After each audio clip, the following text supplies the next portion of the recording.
हरिः ओम् नमः सर्वेभ्यः। अद्य श्रीमद्भगवद्गीतायाः प्रथमभागस्य षड्विंशतितमं दिनम्।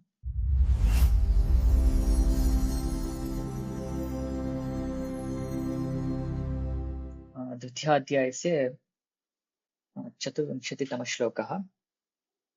अच्छेद्यो यमदाह्योऽयम् अक्लेद्यो शोष्य एव च नित्यः सर्वगतस्थाणुः अचलोऽयं सनातनः। अत्र पदच्छेदः।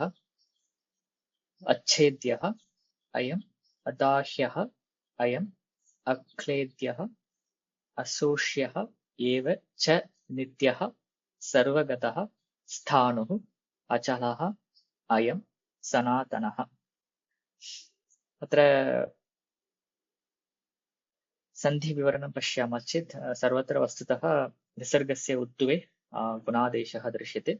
अच्छेद्योऽयम्, अदाह्योऽयम्, अनन्तरम् अक्लेद्यो अशोष्यः, पुनः अचलोऽयम्, सर्वत्र विसर्गस्य उत्तुवम्। ततः परं अशोष्य एव तत्र विसर्गस्य लोपः। अयं सनातनः इत्यत्र अनुस्वारसन्धिः।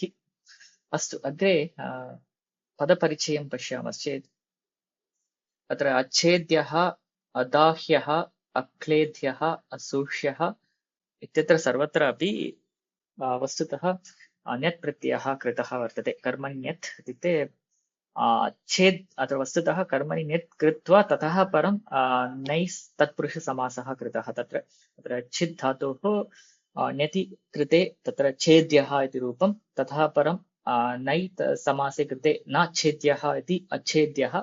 तावत्। अग्रे पुनः अदाह्यः इत्यत्र पुनः धग् धातोः ण्यति कृते पुनः न दाह्यः इति अदाह्यः, पुनः क्लित् धातोः ण्यति तत्र क्लेद्यः, न क्लेद्यः इति अक्लेद्यः, पुनः सुष् धातोः पुनः ण्यति कृते शोष्यः, न शोष्यः इति अशोष्यः, सर्वत्र तत्पुरुषसमासः। अग्रे अर्थं पश्यामश्चेत् तत्र छेद्यः नाम छेदनक्रियायाः कर्म भवितुम् अर्हति इत्यस्मिन् अर्थे तत्र छेद्यः इति अर्थः। इत्युक्ते छेदं, तस्य छेदनं कर्तुं शक्यते इति छेद्यः। अच्छेद्यः तस्य छेदनं कर्तुं न शक्यते, अथवा छेदं कर्तुं न शक्यते इति अच्छेद्यः। पुनः अदाह्यः, अत्र दहनम्, अस्य दहनं कर्तुं शक्यते इति दाह्यः, एण्ड् अदाह्यः अस्य दहनं न शक्यते। पुनः अक्लेद्यः, तस्य क्लेदं कर्तुं न शक्यते। अशोष्यः, तस्य शोषणं कर्तुं न शक्यते इति अशोष्यः।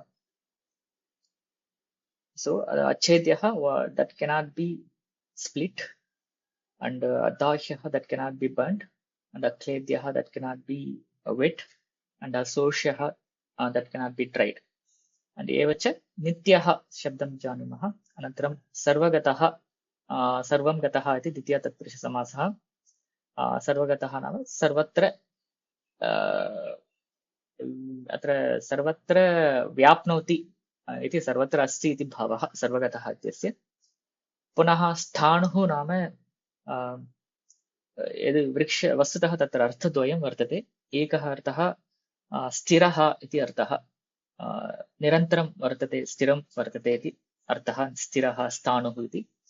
अपरत्र स्थाणु इत्यस्य वृक्षस्य मध्यभागः यः अस्ति, अत्र शाखाः विहाय, शाखाः मूलं विहाय मध्ये यः भागः अस्ति, सः भागः स्थाणुः इति उच्यते। ट्रङ्क् आफ् द ट्री, स्थाणुः इति उच्यते। अत्र अचलः, यस्य चलनं नास्ति तद् अचलः इति। पुनः अयं सनातनः, पुनः तत्र सदा प्लस् तन इति प्रत्ययः, यथा इदानीं तन, पूर्वतन, तथा सदातनः इत्यस्मिन् अर्थे सनातनः। अत्र सदातनः इति शब्दः नास्ति, सदा इत्यस्य सना इति परिवर्तनं जायते, अतः सनातनः इति। सनातनः नाम सर्वदा विद्यमानस्य अथवा सर्वदा विद्यमानम् इति अर्थः। one which belongs to all the time, तथा अर्थः भवति। यथा इदानीन्तन इति वदामः चेत् one which belongs to the current time, and ह्यस्तन means one belongs to the yesterday, तथा सदातन means one belongs to the all the time, तथा अर्थः भवति। अस्तु, पदपरिचयः दृष्टः। अग्रे अन्वयः सरलः एव। अत्र अयम् अच्छेद्यः, अयम् अदाह्यः, अयम् अक्लेद्यः, अयम् असोष्यः एव च। अयं नित्यः, सर्वगतः, स्थाणुः, अचलः, सनातनः। It's a very straightforward, no interpretation needed here. Again, अत्र विषयः कः इति चेत् पूर्वतने श्लोके यद् उक्तं तस्यैव तत्र भिन्नरूपेण तत्र उक्तं वर्तते। तत्र नैनं छिन्दन्ति शस्त्राणि, अत्र वस्तुतः तत्र कर्तरिप्रयोगः, अत्र कर्मणि प्रयोगः, स एव विषयः तत्र विद्यते। अर्थः तु समानः एव। तत्र आत्मानं शस्त्राणि न छिन्दन्ति, अत्र आत्मा अच्छेद्यः इत्युक्ते शस्त्रैः आत्मा न छिद्यते इति तत्र अर्थः। वस्तुतः स एव अर्थः अत्र अच्छेद्यः इति उक्तम्। अत्र कर्मणि प्रयोगः, तत्र कर्तरिप्रयोगः। अत्र पुनः पावकः न दहति इत्यत्र अदाह्यः आत्मा, पुनः आपः न क्लेदयति इत्यत्र पुनः अक्लेद्यः इति, पुनः मारुतः न शोषयति इत्यत्र असोष्यः इति, तत्र कर्तरि अत्र कर्मणि। अस्तु, एतत् सर्वम् उक्तम्। अयम् अच्छेद्यः, अयम् अदाह्यः, अयम् अक्लेद्यः, अयम् असोष्यः इति उक्तम्। अतः किम् इति पृच्छामश्चेत्, अतः तस्य विकारः कथमपि न जायते इति भावः अस्माभिः दृष्टः। अतः आत्मा नित्यः इति तत्र उच्यते। So this is the shloka where every word of Atma's vivaranam should be taken as a this way. So यतः आत्मा अच्छेद्यः, अदाह्यः, क्लेद्यः, सोष्यः, अतः आत्मा नित्यः। आत्मा नित्यः, अतः सर्वगतः। आत्मा सर्वगतः, अतः स्थाणुः इव अचलः। आत्मा अचलः, अतः सनातनः। So तथा अर्थः स्वीकरणीयः भवति। But in a regular, simpler way, we can actually keep everything as a विशेषणम्स for Atma and complete the sentence like अयम् नित्यः, सर्वगतः, स्थाणुः, अचलः, सनातनः इति। अस्तु, अत्र नित्यशब्दस्य अर्थं वयं जानीमः। तस्य नाशः कथमपि न शक्यते, अतः सः नित्यः। अत्र नाशः कथं? पञ्चभूतैः न शक्यते अत्र उक्तम्, अतः सः आत्मा नित्यः इति। पुनः स आत्मा सर्वगतः इति अस्माभिः पूर्वं दृष्टं। कुत्र? सर्वमिदं तथम् इत्यस्मिन् श्लोके तत्र सर्वत्र आत्मना सर्वत्र व्याप्तं वर्तते इति दृष्टम्। अतः स आत्मनः सर्वगतलक्षणं तत्र प्रोक्तं, तदेव अत्र उच्यते सर्वगतः आत्मा। अत्र सर्वगतत्वात् स्थाणुरिव अचलः आत्मा। सो अचलः किमर्थं? वस्तुतः सर्वत्र आत्मा एव अस्ति, अतः कुत्र तस्य चलनं कथं शक्यते इति प्रायशः वक्तुं शक्नुमः। अतः सर्वगतत्वात् स्थाणुः इव अचलः, like a stanu which is fixed in the trunk or which is fixed, like that the atma is achalah, which doesn't make any movement. पुनः अचलत्वात् there is no change in any perspective, so सनातनः, which exists ever. अतः पुनः अत्र स्थाणुशब्दस्य अपरः अपि अर्थः, अन्यथा अपि अर्थः शक्यते। अयं स्थाणुः, अयम् अचलः इत्यपि वक्तुं शक्यते। अत्र स्थाणुरेव अचलः इतिवत् अयं स्थाणुः, अयम् अचलः तथापि शक्यते। अयं स्थाणुः, अयं स्थिरः, अयम् अचलः तथापि शक्यते। अथवा स्थाणुशब्दं वयं वृक्षस्य मध्यभागवत् भागार्थे वयं स्वीकुर्मः चेत् स्थाणुरिव अचलः इति वक्तुं शक्नुमः। तथा यथा इच्छामः तथा कर्तुं शक्नुमः, परन्तु अर्थः समानः, तत्र आत्मा अचलः इति। अस्तु, अत्र एकवारं भाष्यं पश्यामः। अत्र यस्मात् अन्योन्यनाशहेतुभूतानि एनम् आत्मानं नाशयितुं नोत्साहन्ते अस्यादीनि तस्मात् नित्यः। अत्र आत्मनः नाशः न शक्यते, अतः नित्यः।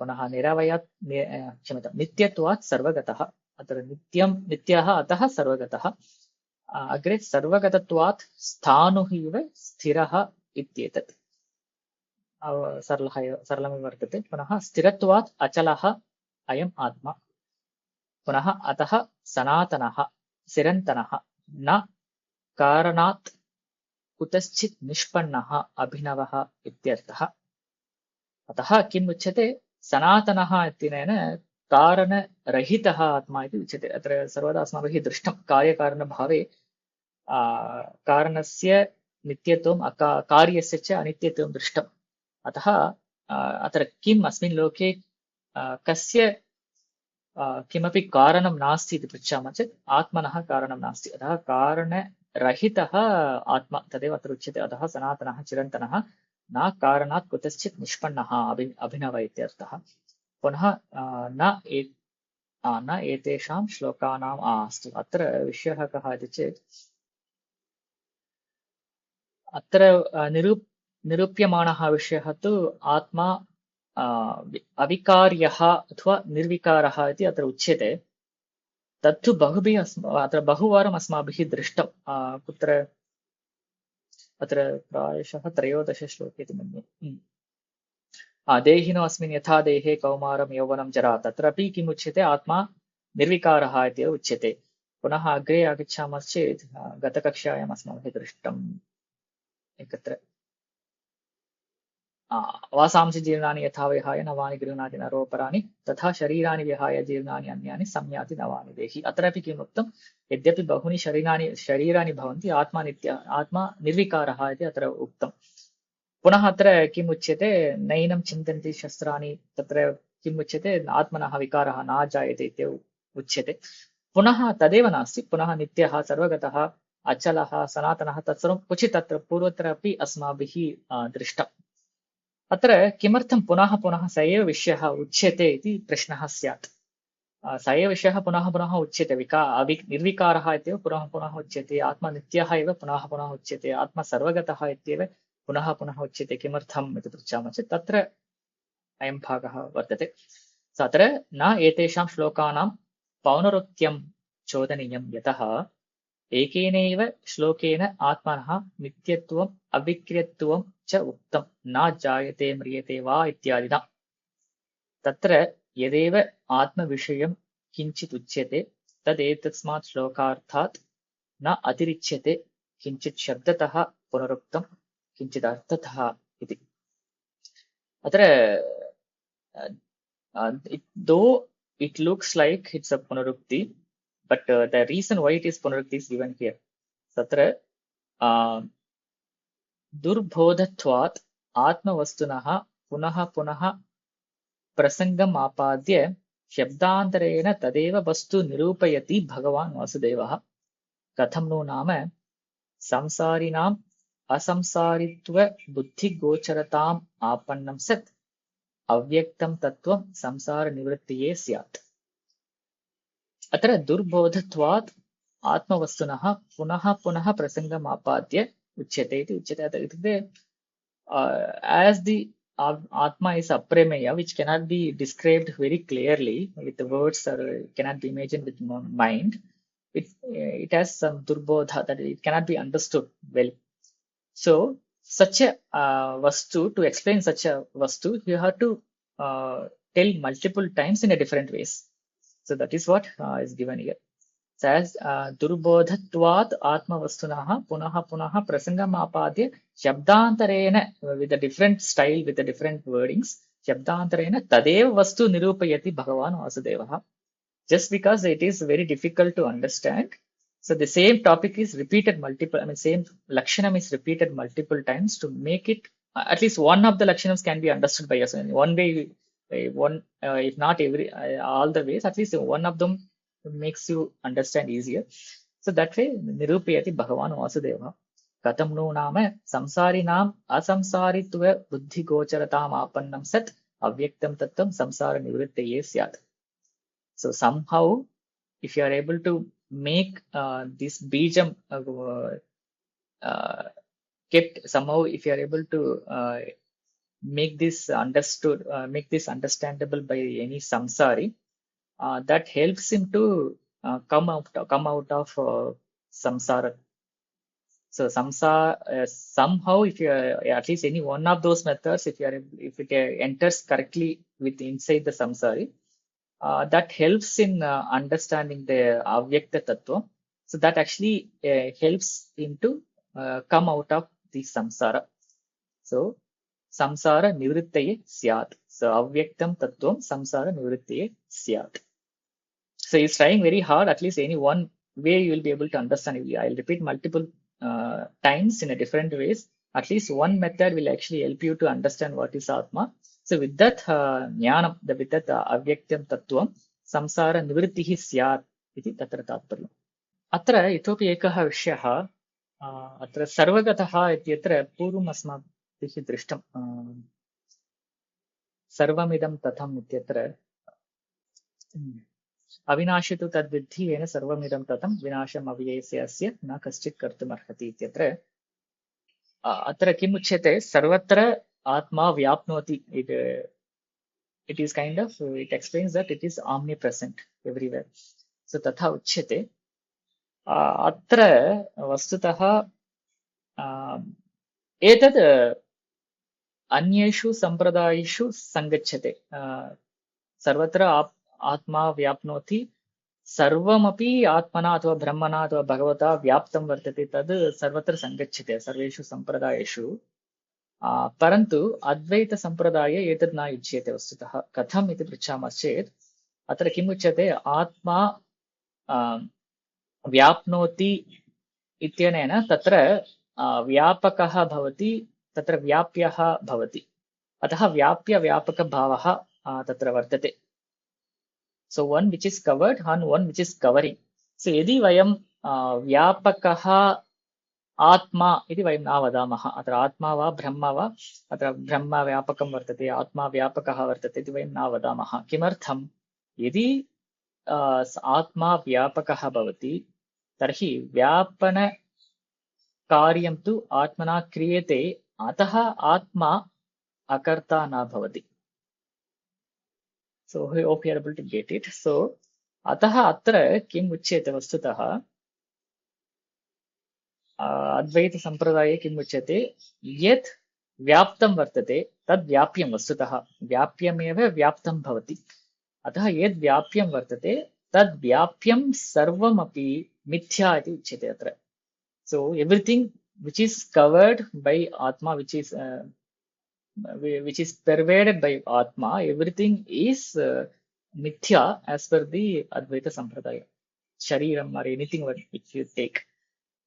And mithyatvat tasya vyapyasya nirasanam bhavati. So the vyapyam gets negated because it's all mithya. There is nothing to discuss much.